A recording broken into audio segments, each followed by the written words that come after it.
IVF surrogacy. నమస్తే. Welcome to Hit TV. నేను Naresh. IVF surrogacy రీసెంట్‌గా రాజస్థాన్‌కి సంబంధించి రాజస్థాన్ దంపతులు వాళ్ళకు పుట్టిన బిడ్డకు క్యాన్సర్ రావడంతో వాళ్ళు డీఎన్ఏ పరీక్షలు చేశారు. ఇక ఐవీఎఫ్ సరోగసి పేరుతో చేస్తున్న మోసాలు బయటపడ్డాయి. ఇదే అంశం మాట్లాడదాం. ఈరోజు హిట్ టీవీ లైవ్‌లో జాయిన్ అయ్యారు. ప్రముఖ robotic urologist, micro surgical andrologist Kammela Sridhar గారు మాట్లాడదాం. సార్ నమస్కారం సార్. నమస్కారం అండి. సార్ ముఖ్యంగా చూస్తున్నాం మనము అంటే ఈ దారుణమైనటువంటి సంఘటన బయటపడింది. ఒక్కొక్కటి వెలుగులోకి వస్తున్నాయి సార్. దాదాపు ఆ అవును. సృష్టి హాస్పిటల్ డాక్టర్‌కి సంబంధించి 2021లోనే వాళ్ళ ఏదైతే వాలిడిటీ ఉంటదో, పర్మిషన్ అనేది ఉంటదో అప్పుడే ముగిసిందంట. కానీ అనాథరైజ్డ్ పేపర్‌లు పెట్టి వాళ్ళు ఇంకా వాళ్ళ దందా కొనసాగిస్తున్నారు. 5,000కు వాళ్ళు బెగ్గర్స్ దగ్గర వాళ్ళు స్పెర్మ్ తీసుకోవడము, డే అవునండి. లేబర్ దగ్గర ఆడవాళ్ళకి సంబంధించినటువంటి ఎగ్స్ తీసుకోవడము, ఇటు అవును. 30-40 లక్షలకు అవన్నీ కూడా అమ్ముకోవడం ఐవీఎఫ్ ద్వారా, ఓకే. సరోగసి ద్వారా. ఏం చెప్తారు సార్ ఇలాంటి దారుణమైన మోసం బయటకొచ్చిన తర్వాత? ఇప్పుడు చాలా మంది బాధపడుతున్న వేళ, చాలా మంది పిల్లల్ని ఆ విధంగా పుట్టించుకొని పెంచుకుంటున్నారు కూడా 4, 5 సంవత్సరాలు. వాళ్ళందరూ కూడా మా పిల్లలా కాదా అనే డౌట్‌లో ఉన్నారు, బాధలో ఉన్నారు, వదిలేని పరిస్థితిలో ఉన్నారు, డైలమాలో ఉన్నారు సార్. ఏం చెప్తారు శ్రీధర్ గారు? జనరల్‌గా 99% డాక్టర్స్ అందరూ కూడా కరెక్ట్ గానే చేస్తారండి. ఏదో అడపదడప ఒక కేసొస్తే ఇంక అందరూ ఇలా చేస్తారని గాని, ఇక నేరాలు, ఘోరాలు జరిగిపోతున్నాయి అనుకోవడానికి వీల్లేదు. ఎందుకంటే మీరు చెప్తున్నటువంటి ఆ పద్ధతులన్నీ కూడా ఐయుఐ గాని, ఐవీఎఫ్ కానీ, సరోగసీ గాని చాలా స్ట్రిక్ట్ సర్టిఫికేషన్ తర్వాతనే వాళ్ళకి ఆ పర్మిషన్ వస్తుంది. ఎందుకంటే దానికి డీఎంహెచ్ఓ ఉంటారు. District medical and health officer ఉంటారు. ఓకే. లెవెల్ 2 అంటే హైయర్ లెవెల్‌కెళ్ళిన సరోగసీ సర్టిఫికేట్ అడిగితే దానికి కలెక్టర్ గారి ఆధ్వర్యంలో మెడికల్ బోర్డ్ ఉంటుంది. వాళ్ళు డాక్టర్స్ యొక్క క్వాలిఫికేషన్ చెక్ చేస్తారు. ఎక్విప్‌మెంట్ చెక్ చేస్తారు. ఇన్‌ఫ్రాస్ట్రక్చర్ చెక్ చేస్తారు. అవన్నీ ఉంటేనే అప్లికేషన్ తీసుకుంటారు. అప్లికేషన్ తీసుకున్నాక వాళ్ళు విజిట్‌కొస్తారు. అక్కడ అప్లికేషన్‌లో ఉన్నవన్నీ కూడా ఉన్నాయా లేదా చూసుకుంటారు. వాళ్ళు కన్విన్స్ అవుతే పర్మిషన్ ఇస్తారు. ఇచ్చిన పర్మిషన్ 5 సంవత్సరాలు వ్యాలిడిటీ ఉంటుంది. ఒకవేళ 5 సంవత్సరాల లోపల మళ్ళీ రెన్యువల్ కావాలంటే ఓ 6 మంత్స్ ముందే పెట్టుకోమని చెప్తారు. ఇది నార్మల్‌గా జరిగే ప్రక్రియ. ఎవరైనా సరే అలా పెట్టుకోకపోతే ఆటోమేటిక్‌గా అది రద్దయిపోతుంది. ఓకే. తన సర్టిఫికేట్ కరెక్ట్‌గా ఉందా లేదా ప్రతి డాక్టరు, ప్రతి సంస్థ కూడా చూసుకుంటూనే ఉంటుంది. ఎందుకంటే వాళ్ళు ప్రాక్టీస్ చేసేది ఒక సంవత్సరం, 2 సంవత్సరాలు కాదండి. మేమందరం 25 ఇయర్స్, 30 ఇయర్స్, 40 ఇయర్స్ ఎక్స్‌పీరియన్స్ ఉన్న డాక్టర్స్ ఉన్నారు. సో, వాళ్ళందరూ కూడా ఈ సర్టిఫికేట్స్ పదే పదే వెరిఫై చేసుకుంటుంటారు వాళ్ళ ఎంప్లాయీస్ కానీ. దీంట్లో సర్టిఫికేట్ లేకుండా నడపడం అనేది చాలా ఆశ్చర్యకరమైన విషయం. ఎందుకంటే అసలు సర్టిఫికేట్ ఉందా లేదా అనేది పేషెంట్ అడగాలి లెక్క ప్రకారం అయితే. డిస్‌ప్లేలో ఉండాలి. డిస్‌ప్లే లేకపోతే ఏ కారణం చేతైనా మరి వాళ్ళు డాక్టర్‌ని అడిగితే వాళ్ళు చూపించాలి. అది వ్యాలిడిటీ ఉంది అని తెలుసుకున్న తర్వాతనే వాళ్ళతో ఫర్దర్ ప్రోగ్రెస్‌కి గాని ప్రొసీడ్ అవ్వడానికి ఆస్కారం ఉంటుంది. అదే కరెక్ట్ ప్రొసీజర్. ఓకే. అలా గాకుండా మీరు చెప్తున్నారు 2021లోనే కేసులైనాయి. అందువల్ల ఆ డాక్టరు గాని, ఆ సంస్థ గాని అంత మంచిగా చేస్తున్నారో లేదో అనే ఒక అనుమానాలైతే వచ్చినాయని అంటున్నారు. అవును సార్. మరి వెళ్ళిన డాక్టరు ఇలా ఎలాంటి బ్యాక్‌గ్రౌండ్ కలిగున్నారనే విషయం ప్రతి పేషెంట్ గూడా కొంతవరకు తెలుసుకునే అవకాశం గూగుల్ ఇచ్చింది. తర్వాత అక్కడున్న సర్టిఫికేట్ ఇచ్చింది. వారిని అడిగితే సర్టిఫికేట్ చూయించలేదనుకోండి ఎవరైనా సరే. చూయించకపోతే వాళ్ళని వదిలేసేసి ఎవరు చూపిస్తున్నారో వాళ్ళ దగ్గర ఎళ్ళొచ్చు. లేదు మీకు అక్కడ వాళ్ళది ఏముంది తెలుసుకోవాలని అనుకుంటే మీరు డీఎంహెచ్‌ఓ కంప్లెయింట్ చేయొచ్చు. లేక మెడికల్ కౌన్సిల్‌లో కంప్లెయింట్ చేయొచ్చు. ఈ డాక్టర్ రిజిస్టర్ అయ్యారా లేదా? ఈ సంస్థ రిజిస్టర్ అయిందా లేదా అని. వాటి ప్రకారం గూడా వాళ్ళు తెలుసుకునే అవకాశాలు పుష్కలంగా ఉన్నాయి. అయితే అందరు పేషెంట్‌లు ఇంత ఎడ్యుకేటెడ్‌గా గాని, అంత అవేర్‌నెస్ తోటి ఉండకపోవచ్చు. రైట్. గుడ్డిగా నమ్మిండొచ్చు. గుడ్డిగా నమ్మినా సరే ఒక కాస్ట్‌లీ ప్రొసీజర్‌కెళ్తున్నప్పుడు ఎవరైనా సరే ఒక 3 ఒపీనియన్స్ తీసుకుంటే మంచిది. ఎందుకంటే మొదటి వాళ్ళు 30,00,000 చెప్పారనుకోండి. రెండో వాళ్ళు 3,00,000 చెప్పొచ్చు. రైట్. అసలు ఆ పద్ధతి అవసరం కూడా లేకపోవచ్చు. కొంతమంది హ్మ్. 10,00,000 చెప్పొచ్చు. ఇవన్నీ చెప్పిన తర్వాత మీరు మీ వెల్ విషర్స్‌తో కూర్చొని ఒక ఫ్యామిలీ సమావేశంలో డిసైడ్ చేయాలి. ఎందుకంటే ఒక మనిషి చేసేది కాదిది. అవును. ఇన్‌ఫర్టిలిటీ అనేది ఒక మెడికల్ ప్రాబ్లమే కాకుండా అదొక సోషల్ ప్రాబ్లమ్, ఒక సోషల్ స్టిగ్మా. అది 2 ఫ్యామిలీస్ ప్రాబ్లమ్. అది సొసైటీకి మొత్తానికి కూడా ఆపాదించేటువంటి ఒక సమస్య. అలాంటి సమస్య నుంచి బయటపడేటప్పుడు ఒంటరిగా, రహస్యంగా, ఇండివిడ్యుయల్‌గా తీసుకునే హరీడ్‌గా తీసుకునే డెసిషన్ కాదది. కాబట్టి ఇంతమంది కలిసి ఏమి అడగకుండా 35,00,000 మరి 40,00,000 కట్టామని అంటున్నారు. అది అక్కడెక్కడ కూడా తప్పు జరిగిందని అనుకుంటున్నా. ఎందుకంటే అంత కాస్ట్‌లీ ప్రొసీజర్ ఉంటుందా అని అనుమానం ఎవరికైనా రావాలి. వేరే వాళ్ళతో అడిగింటే మరి వాళ్ళు కూడా అంత చెప్పారా? అది మనకు తెలీదు. కానీ సరోగసీ అనేది ఇండియాలో కమర్షియల్ సరగేసిని బ్యాన్ చేశారండి.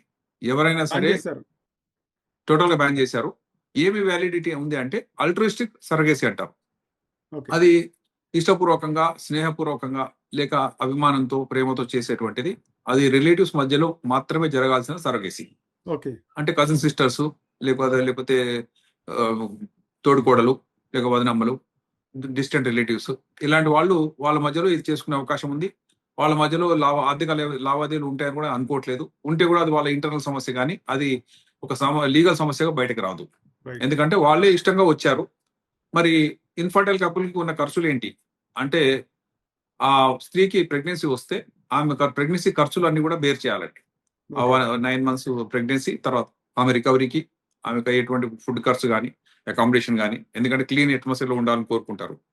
పేదవారనుకోండి ఎక్కడో ఉంటారు కాబట్టి మనం ఒక 2 బెడ్‌రూమో, 1 బెడ్‌రూమో హౌస్ ఇస్తే అందులో ఉంటారు. వాళ్ళని పర్యవేక్షించుకోవచ్చు.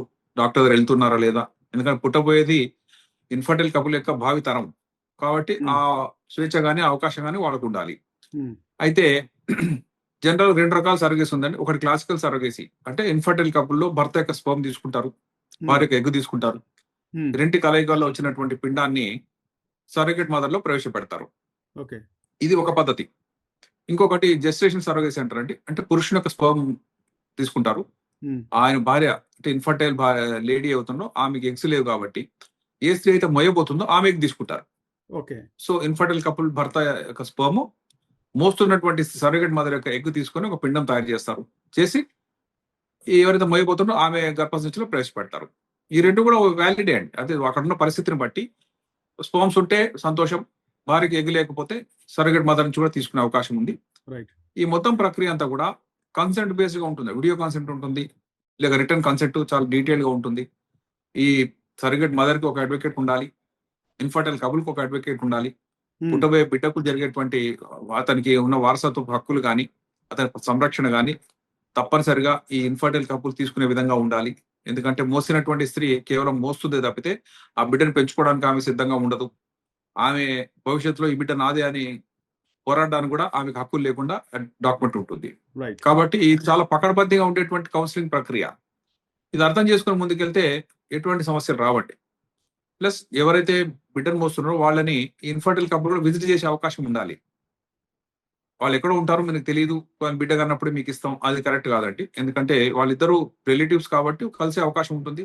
ఆ సమస్యలేమైనా వస్తే కూడా మెడికల్ సమస్యలు గాని, లేదా ఇంకే సమస్య వచ్చినా సరే, ఇద్దరు కలిసి సమిష్టిగా నిర్ణయం తీసుకునే అవకాశం ఉంటుంది. ఓకే. అలా గాకుండా అసలు సర్రోగేట్ మదర్‌ని చూపించము. కేవలం డెలివరీ తర్వాత ఒక బిడ్డని తెచ్చి మీకు అప్పజెప్తాము.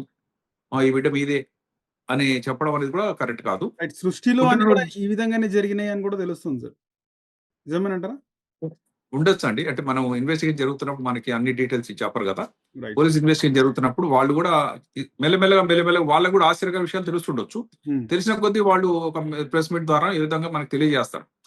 ఇవి ఎందుకు చేస్తున్నారంటే సమాజంలో ఇటువంటి తప్పులు జరగకూడదని, ఇలాంటివి చేస్తున్న ఎవరైనా సర్దుకోమని, లీగల్ ప్రొసీజర్ అనేది చాలా స్ట్రిక్ట్‌గా ఉంటుందని, డాక్టర్స్ అయినప్పటికి కూడా వాళ్ళు దేనికి కూడా అతిథులు కాదని, ఓకే. తప్పు జరిగితే శిక్షార్హులని, సమాజానికి ఒక విధమైనటువంటి భరోసాను కల్పించే విధంగా కూడా పోలీస్ వ్యవస్థ గాని, రూల్స్ గాని ఉంటాయి. ఈ మొత్తం ప్రక్రియలో గమనించి చూస్తే, ఆ పుట్టిన బిడ్డకి ఆరోగ్యం సరిగ్గా లేకపోవడం వల్ల, పదే పదే అనారోగ్యానికి గురవుతుండడం వల్ల క్యాన్సర్ అని నిర్ధారణ అయింది. నిర్ధారణ అయిన తర్వాత వాళ్ళకి డౌట్ వచ్చిందేంటంటే, పురుషుని యొక్క స్పెర్మ్ వాడామన్నారు. మరి పురుషుని యొక్క కుటుంబంలో ఎప్పుడు కూడా చిన్నతనంలో గాని, పెద్దలకు గాని క్యాన్సర్ అంతవరకు లేదు మరి హిస్టరీ. ఈ హ్మ్. బిడ్డకి ఎలా వచ్చింది అనే అనుమానంతో వాళ్ళు డీఎన్ఏ ఫింగర్ ప్రింటింగ్ అంటే టెస్టింగ్ చేశారు. చేయమని అడిగితే కూడా వీళ్ళు చేయలేదని అంటున్నారు వాళ్ళు. వాళ్ళెక్కడో సొంతంగా చేయించుకున్నారు. చేయించుకున్న దాంట్లో ఈ బిడ్డ ఆ స్పెర్మ్ వల్ల కాదని, అతని స్పెర్మ్ గాని ఏమీ లేదని తెలిసింది. ఆ ఓకే. తర్వాత ఒక్కసారిగా వాళ్ళు నిర్ఘాంతపోతారు. చాలా బాధపడతారండి. ఎందుకంటే మేము ఇన్ని డబ్బులు కట్టింది కూడా నా సొంత బిడ్డ కోసం కట్టాను. హ్మ్. పరాయి వాళ్ళది నేను పెంచుకునే ఉద్దేశంలో లేను. అలా ఉంటే మేము అనాథాశ్రమంకెళ్ళి ఒక బిడ్డని తెచ్చుకునేవాళ్ళం గదా! అది ఉచితంగానే వస్తుంది గదా! గవర్నమెంట్ సర్టిఫికేట్ ప్రకారం అనాథాశ్రమం మనం తీసుకొని సరైన డాక్యుమెంటేషన్‌తో దత్తత తీసుకోవచ్చండి. హ్మ్. అది ఖర్చు లేని ప్రక్రియ. అవును. కానీ ఇక్కడ 20, 30 లక్షలో, 40 లక్షలో కట్టి నాది కానటువంటి బిడ్డని తెచ్చుకున్నాను. ఆ బిడ్డకి కూడా క్యాన్సర్ వచ్చింది. తర్వాత ఇదంతా కూడా ఎక్కడో తప్పు జరిగిందనే భావన కలిగిన తర్వాత వాళ్ళు ఈ బిడ్డని ఎవరి బిడ్డ అయితే అవుతుందో వాళ్ళకి అప్పజెప్పమని వాళ్ళు అడగడం జరిగింది. రైట్. ఎందుకంటే మాది కాదన్నప్పుడు మరి ఎవరో ఒకళ్ళు తల్లిదండ్రులు ఉండాలిగా ఆ బిడ్డకి. ఒరిజినల్‌గా జెనెటిక్ అవును. తల్లిదండ్రులు ఉంటారు. వాళ్ళకి ఇచ్చేసేయండి అనంటే అది ఇంకో పెద్ద ప్రక్రియ అవుతుందండి. ఎందుకంటే రికార్డ్స్‌లోకి వెళ్ళాలి. ఇది ఎలా తయారైంది? వీళ్ళకి పెట్టిన పిండం ఎప్పుడు తయారు చేశారు? ఎవరి ద్వారా వచ్చింది తెలుసుకోవాలి. తెలుసుకొని వాళ్ళని ట్రేస్ చేయాలి. వాళ్ళకి బిడ్డనిస్తే వాళ్ళు ఒప్పుకోగలగాలి. వాళ్ళకి తెలీదండి ఇది. వాళ్ళు ఎక్కడో ఎంబ్రియో పెట్టి డొనేషన్ పెట్టుకున్నారు. ఫ్రీజ్ చేసి పెట్టారు. వీళ్ళొస్తే వీళ్ళకి పెట్టారు అనుకుందాం. ఒరిజినల్‌గా స్పెర్మ్ ఎగ్ ఇచ్చిన వాళ్ళు చాలా మంది ఉంటారు. వాళ్ళకి ఎంబ్రియోస్ ఎక్కువగా తయారైతాయి. కొన్ని వాడింటారు. కొన్ని మిగిలిపోయుంటాయి. ఎందుకంటే వాళ్ళు సక్సెస్ అయినప్పుడు ఇంకా 3, 4 మిగిలిపోయినా గాని దాని గురించి పెద్దగా వాళ్ళు పట్టించుకోకపోవచ్చు. ఓకే. అలాంటి దాన్ని వీళ్ళు వాడి చేసుండొచ్చు. కాబట్టి ఇప్పుడు మనం వాళ్ళ దగ్గరికెళ్ళిపోయి మీ పిండం అండి ఇది. ఈ బిడ్డ కలిగింది. ఈ బిడ్డ మీదే కాబట్టి తీసుకోండి అంటే వాళ్ళు కూడా తీసుకోకపోవచ్చు. కాబట్టి ఇప్పుడు పెంచుకుంటున్న వాళ్ళు వీళ్ళకి ఉందా బిడ్డ?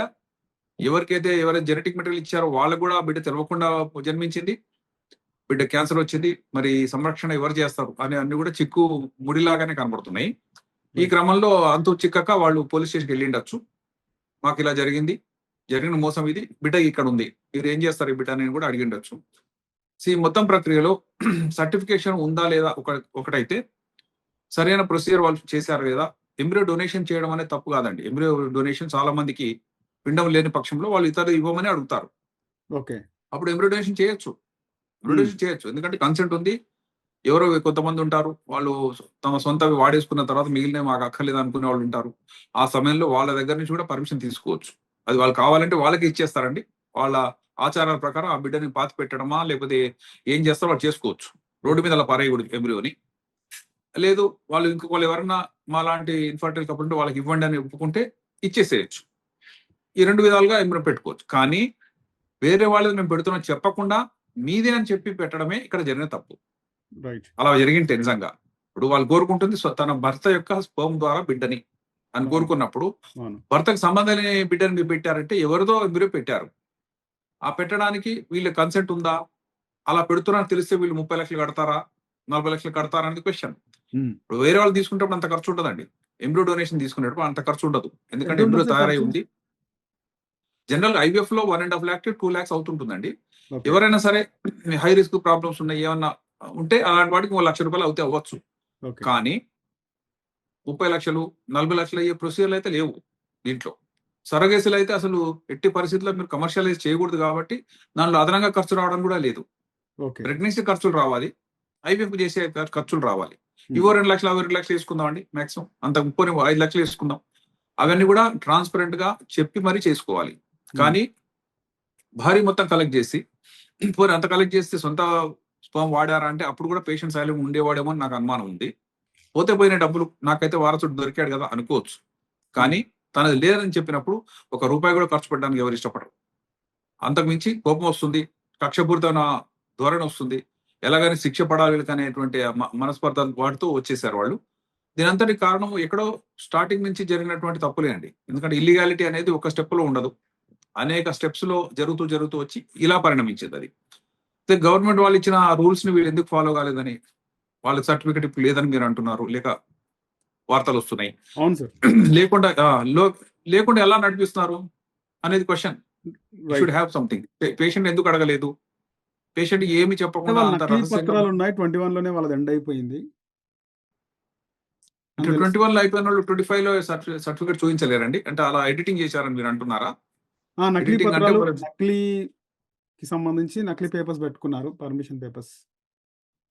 అది కూడా తప్పే కదండీ. హ్మ్. నకిలీ సర్టిఫికేట్ పెట్టడం అది కూడా తప్పే. ఎందుకంటే పైగా ఆవిడ పైన అది కేసులున్నాయి. గతంలో గూడా ఆమెది కేసులున్నాయి. వేరే వాళ్ళ త్రూ ఆమె చేస్తుంది ఈ బిజినెస్ అని గూడా. అది ఇప్పుడు అన్ని విషయాలు తెలిసి ఉంటే అసలు పేషెంట్ ఎళ్ళకూడదండి. ఆ! ముందు కేసులు అయినాయని ఇప్పుడన్ని తెలిస్తే. విషయాలు బయటపడ్డాయి సార్. తెలియకపోవచ్చు. ఇప్పుడు బయటపడ్డాయి. వాళ్ళకి తెలియకపోవచ్చు. హ్మ్. కాబట్టే ఎళ్లారు. కాబట్టి ఎళ్లారు. ఎవరైనా సరే మేము క్వాలిఫై ఎందుకయ్యామంటే చదువుకొని ఎంతో కష్టపడి సీట్లు సంపాదించి ప్రాక్టీస్ చేస్తూ మా ప్రొఫెషన్‌లో మేము పేరు పొందాలి. మేము గూడా ప్రజలకు కొంత మంచి చేయాలి. ఒకవేళ సెల్ఫ్ సఫిషియెంట్‌గా ఉండాలంటే ఇండిపెండెంట్ సంస్థ పెట్టుకుంటే అది గూడా రన్ అవ్వాలి. ఈ మూడే పరమార్థాలండి. హ్మ్. అంతేగాని ఒక్కొక్కడి దగ్గర 30,00,000 తీసుకొని మనం బ్లాక్ లిస్ట్ అయిపోదామని ఎవ్వరు అనుకోరు. అసలు ఎవడు అనుకోరండి. ఇది అవును. చాలా విచిత్రంగా జరిగింది. ఇది ఒక ఎక్సెప్షనే. రూల్ అంతా కూడా నార్మల్సీ, నార్మల్ రేంజ్ అండ్ హ్మ్. Good will. అవన్నీ లేని పక్షంలో డాక్టర్‌గా పేరు పొందలేరండి. ఎందుకంటే ఇది పవిత్రమైన ప్రొఫెషనే. అడపాదడపా ఇలాంటివి అవుతే ఇక అందరూ ఆ పనిలో ఉన్నారు. వాళ్ళు దొరకలేదు కాబట్టి వాళ్ళు బాగున్నారు అనుకోకండి. ఎవ్వరైనా సరే తమ సర్టిఫికేట్ చూయించే బాధ్యత వాళ్ళ మీద ఉంటుంది. చూయించకపోతే చూయించట్లేదని కూడా కంప్లెయింట్ చేసే అవకాశం ఉంటుంది. మెడికల్ కౌన్సిల్ ఉంది. డిఎంహెచ్ఓ గారు ఉన్నారు. ఇవన్నీ ప్లస్ ఏదైనా తప్పు జరిగితే దానికి పోలీస్ స్టేషన్ ఉంది, కన్స్యూమర్ కోర్ట్ ఉంది, హైకోర్టు ఉంది, అన్ని రకాలు ఉన్నాయి. But doctors are not just అంటే ఇండివిజువల్ గా ఇండిపెండెంట్ గా లేరండి. వాళ్ళు ఈ గవర్నమెంట్ రెగ్యులేషన్ పరిధిలో పనిచేసేటువంటి అటువంటి గురుతర బాధ్యతలు ఉన్నారు. వాళ్ళు రైట్. చూడడానికి గొప్ప డాక్టర్లు కనపడినా సరే వాళ్ళ రెస్పాన్సిబులే. ఎక్కడ తప్పు జరిగినా సరే వాళ్ళు రెస్పాన్సిబులే. కింద వాడు తప్పు చేస్తే కూడా పై వాడికి శిక్ష పడే అవకాశం ఉంది. వైకేరియస్ లయబిలిటీ అంటారు. నర్సులు తప్పు చేశారంటే నాకు తెలియదని అనడానికి కూడా లేకుండా ఉన్నటువంటి వ్యవస్థ ఇది. రైట్. కాబట్టి ప్రతి ఒక్కళ్ళు మంచి చెయ్యాలి, చేస్తూనే ఉండాలి. లేని పక్షంలో వాళ్ళని తొలగించి మంచి వాళ్ళని తీసుకోవాలనేది మెడికల్ ప్రొఫెషన్ లో కనీస బాధ్యత అది. అసలు ఆమెకే డిగ్రీ లేదన్నప్పుడు ఇంకో పాయింట్ ఏంటంటే ఈ సబార్డినేట్స్ ఎందుకు ఆమెతో అసోసియేట్ అయ్యారనేది చూడాలి. ఎందుకంటే పేషెంట్ తెలియదండి, కానీ సబార్డినేట్ తెలుసు కదా ఈ మేడం మీద కేసు అయిందని. వాళ్ళకి తెలిసి ఉంటుంది మరి సార్. వాళ్ళు ఎందుకు కాబట్టి మనం తప్పుడు వాళ్ళతో అసోసియేట్ అయితే ఏమవుతుంది అనే దానికి ఇది ఒక ఉదాహరణ. వాళ్ళు కూడా అరెస్ట్ అవుతారు, వాళ్ళు కూడా శిక్ష పడుతుంది, వాళ్ళు కూడా ఈ కుట్రలో భాగమవుతారు. వాళ్ళకి సంబంధం లేకపోయినా సరే, సార్. వాళ్ళు లబ్ధిదారులు కాకపోయినా సరే, ఒక తప్పుడు వ్యవస్థలో ఉన్నాము ఆ మేడం సరిగా చేయట్లేదని వాళ్ళకి తెలిసి ఉంటే, ఎందుకంటే లోపల కూడా తెలిసిపోద్దండి. ఒక 2 రోజుల్లో అన్ని అర్థమవుతాయి. అయినా సరే నాకు జీతం ఇస్తుంది కాబట్టి అని ఉండడం అనేది కరెక్ట్ కాదేమో. అందుకని ఈ కలెక్టివ్ గా ఏం జరిగిందని తెలియడానికి కొంత టైం పడుతుంది. రూల్స్ అండ్ రెగ్యులేషన్ చాలా స్ట్రిక్ట్ గా ఉన్నాయి. తప్పు జరిగితే 10 సంవత్సరాలు జైలు శిక్ష ఉంది, 10 లక్షల జరిమానా ఉంది. ఇవన్నీ ఎందుకు కొంత శిక్షలు ఉన్నాయంటే, పిండం అనేది చాలా చిన్నది, అది నిశ్శబ్దం ఉంటుందండి. ఆ నిశ్శబ్దంగా చేసే నేరానికి ప్రతిఘటించే శక్తి లేనటువంటి ఆ ప్రాణిని మీరు ఈ విధంగా తప్పుగా వాడుకోవడం అనేది ఎట్టి పరిస్థితుల్లో సమంజసం కాదు. అంత సైలెంట్ గా చేయగలుగుతున్నారు కాబట్టి మీ మీద ఇంత కంట్రోల్ ఉంది, ఇంత ఎక్కువ శిక్ష ఉంది అనేది కూడా అర్థం చేసుకోవాలి. అలా ఎవరు తప్పు జరిగిందంటే 10 years జైలు శిక్ష అని అంటే ఇక వాళ్ళకి డిగ్రీ అక్కడ ఉండదు, వాళ్ళు ప్రాక్టీస్ చేసే అవకాశం ఉండదు, ఇక సమాజం తలెత్తుకుని తిరిగే అవకాశం కూడా ఉండదు, ఆ సంస్థను మూసేయాల్సి వస్తుంది. అంటే ఎవరైనా సరే మనతో అసోసియేట్ కారు. ఇన్ని ప్రాబ్లాలు మొత్తం ఒక డిబాకిల్ ఆఫ్ కెరియర్ అవుతుంది కాబట్టి ఎవరు కూడా అటువంటి పనులకు పూనుకోరు. మరి ఇక్కడ ఎందుకు జరిగిందో తెలియదు నాకు.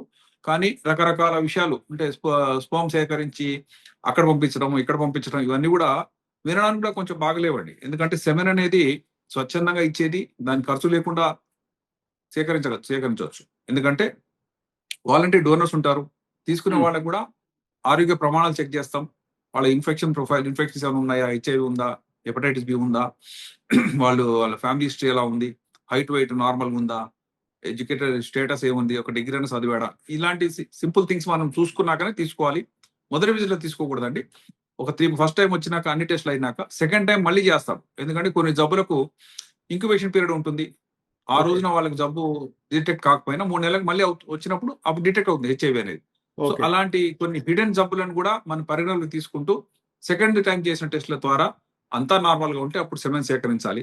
అంతేగాని రోడ్డు మీద పడుకున్న బిచ్చగాళ్ళని, రైల్వే స్టేషన్ లో పడుకున్నటువంటి అభాగ్యుల్ని తీసుకొని ఆ సెమెన్ ఎక్కడో ఇచ్చేసి ఏదో దాని ద్వారా సొమ్ము చేసుకుందాం అంటే అది వినడానికి కూడా చాలా బాధాకరం. అలాంటి జరుగుతుందా లేదా అని మరి నాకు తెలియకపోయినా జరిగితే మాత్రం సమర్థనీయం మాత్రం కాదు. సార్, సొసైటీలో ఇప్పటివరకు ఈ ఐయుఐ, ఐవీఎఫ్, సరగోసి సెంటర్లు ఎన్ని ఉన్నాయంటారు సార్ ఆథరైజ్డ్? ఈ సొసైటీ అంటే ఇప్పుడు ఆంధ్ర, తెలంగాణ ఉందండి. దేశంలో అయితే కొన్ని వేలు ఉంటాయి. మన తెలుగు స్టేట్స్ కొన్ని తెలుగు స్టేట్లో వందల్లో ఉంటాయండి, వందల్లో ఉంటాయి. మేము ఎప్పుడు కూడా వినలేదు. ఒకసారి తప్పు చేసిన వాళ్ళే మళ్ళీ ఇంకొకసారి దొరుకుతున్నారంటే మరి చూడండి, మరి ఇన్ని సెంటర్స్ ఇక్కడ ఉన్నాయి, ఎక్కడ ఇంకొకళ్ళ మీద ఎప్పుడు ఎలిగేషన్ రాలేదేంటి? చేసిన వాళ్ళే మళ్ళీ ఇంకొకసారి కేసులో ఉన్నారంటే రెండోసారి జరిగింది. సో అంటే మన కాంటాక్ట్ ఏంటి అనేది వాళ్ళకి తెలియాలి. మరి అందరు అలా మాత్రం ఉండరండి. నాకు తెలిసినంత వరకు మేము మంచి వాళ్ళతోనే అసోసియేట్ అవుతాం. మా కొలీగ్స్ మా మధ్య ఎంత పోటీతత్వం ఉన్నా సరే ఒకళ్ళకొళ్ళు కాపాడుకుంటూనే ఉంటాం. ఎందుకంటే తప్పు జరిగిందా, జరగకుండా చూడాలి.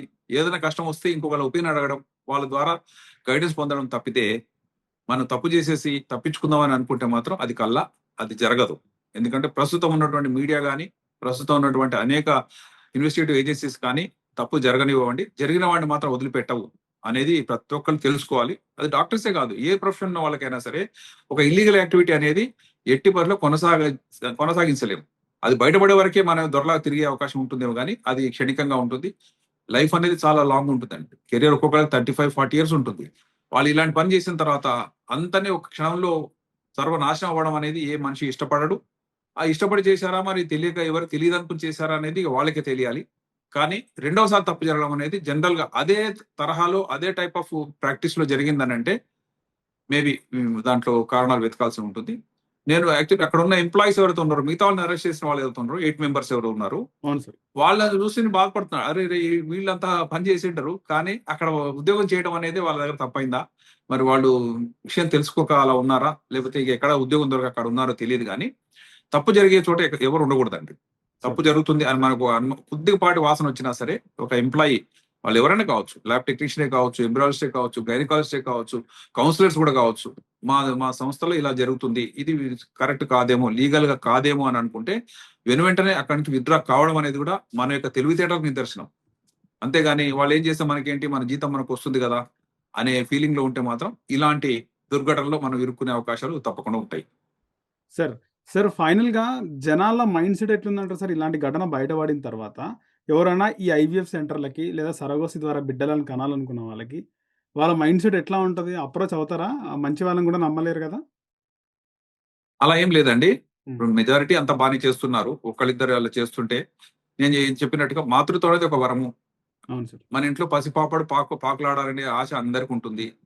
అది ఒక మెడికల్ ప్రాబ్లమే కాదు, అది ఎమోషనల్ ప్రాబ్లము, అది ఫ్యామిలీస్ ప్రాబ్లము, అది సోషల్ ప్రాబ్లమ్, సోషల్ స్టిగ్మా కూడా. హ్మ్. ఈ అన్నిటి నుంచి మనం అవును సార్. తప్పించేది కేవలం ఇన్ఫర్టిలిటీ సెంటరే అనేది ప్రతి ఒక్కరికి తెలుసు. హ్మ్. అయితే ఇప్పుడు సెలక్షన్ జాగ్రత్తగా ఉంటారని నేను భావిస్తున్నా. ఏ ప్రొసీజర్ చెప్పినా సరే, ఖరీదైన ప్రొసీజర్ చెప్తే సెకండ్, థర్డ్ ఒపీనియన్ తీసుకోవాల్సిందే. రైట్. సర్టిఫికేషన్ బాగుందో లేదో చూసుకోవాల్సిందే. బ్యాక్‌గ్రౌండ్ సెర్చ్ చేసింది. ఇదేమి ఎమర్జెన్సీ కాదండి. ఈ రోజునే అడ్మిట్ చేసేదేం లేదు. ఇది 2 ఇయర్స్ ప్రోగ్రామ్. కాబట్టి కొంత టైం తీసుకొని, మీ వాళ్ళు చర్చించుకొని 4, 5 మందిని విచారించిన తర్వాత ఒక ఫైనల్ డెసిషన్‌కొచ్చి అప్రోచ్ కావాలి. అప్రోచ్ అయిన సందర్భంలో కూడా మీకేమైనా అనుమానం కలిగితే వెంటనే క్వెషన్ వేయడానికి వాళ్ళకి హక్కులుంటాయి. ఎందుకంటే డబ్బులు కట్టే చోట. ఇది ఎందుకు జరుగుతుంది? ఇది నాకు నచ్చలేదు అని అంటే నిలదీసే అవకాశం ఉంటుందండి. అవన్నీ మైండ్ ఓపెన్‌గా పెట్టుకొని మీరు కూడా కొంత నాలెడ్జ్ డెవలప్ చేసుకొని, తద్వారా పెద్దలతో వెళ్ళినట్లయితే ఈ మోసం మళ్ళీ జరగదు.